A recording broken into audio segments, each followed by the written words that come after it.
understood what animal cruelty was until the day my brother brought home his first pit bull. She was sweet, but for an animal with such huge mass, she seemed to be frightened all the time and shook uncontrollably.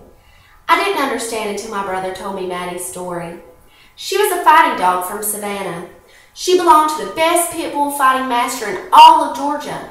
She had her teeth filed down and was forced to fight in an arena of other dogs who too feared for their lives. She and a few others were rescued and sent to Humane Society in Savannah where my brother found her. That's when I came to the realization of all the cruel people in this world. I mean, what kind of person would want to cause harm or abuse another animal for their own selfish gain? Me, being an animal lover, feel that I have an unspoken responsibility to help those animals that have been abused. But what is considered animal cruelty and why is it so important? Animal cruelty is when you intend to cause pain and suffering to a non-human animal without the intent of self-defense. In 2007, over 1,200 cases of dog cruelty were committed in America. That number just continues to rise over the years. The most popular breed in South Georgia was the pit bull with a whopping 25%. That's 1/4 of the cases. A lot of organizations have different views on what is considered animal cruelty. For example, the Animal Welfare Group has no problem with using animals for their entertainment or for food or even using their fur for clothes, as long as no suffering or pain is involved with their death.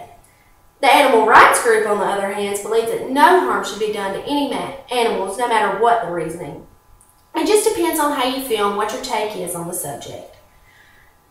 The most major group that has come together is known as PETA, the People for the Ethical Treatment of Animals. They have received a lot of criticism for their views on animal rights. They don't believe in animal testing or the use of animal fur for anything.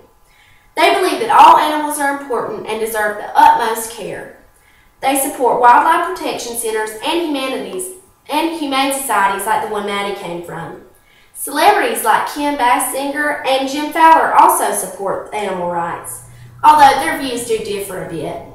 Basinger and Fowler believe that there's no problem with training your animals and putting them on live television. PETA, on the other hand, believes that it corrupts animals, especially cats and dogs, and shouldn't be allowed. Arnold Artluke, who wrote the book Just a Dog, really helps you to understand what animal cruelty is and what our relationship is with dogs of all breeds.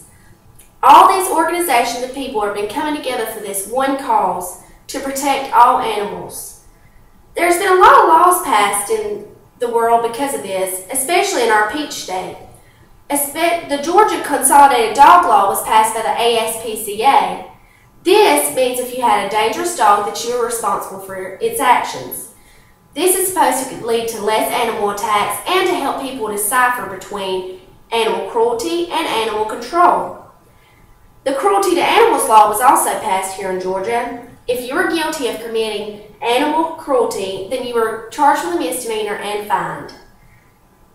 All these laws have sparked involvement in the animal rights movement.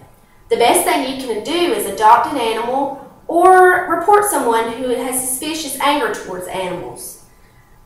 Animal cruelty is a big problem in today's society, and it's even occurring here in South Georgia. But there are so many ways to help. You just have to ask yourself, are you ready to take that unspoken responsibility? Until then, no solution can be made.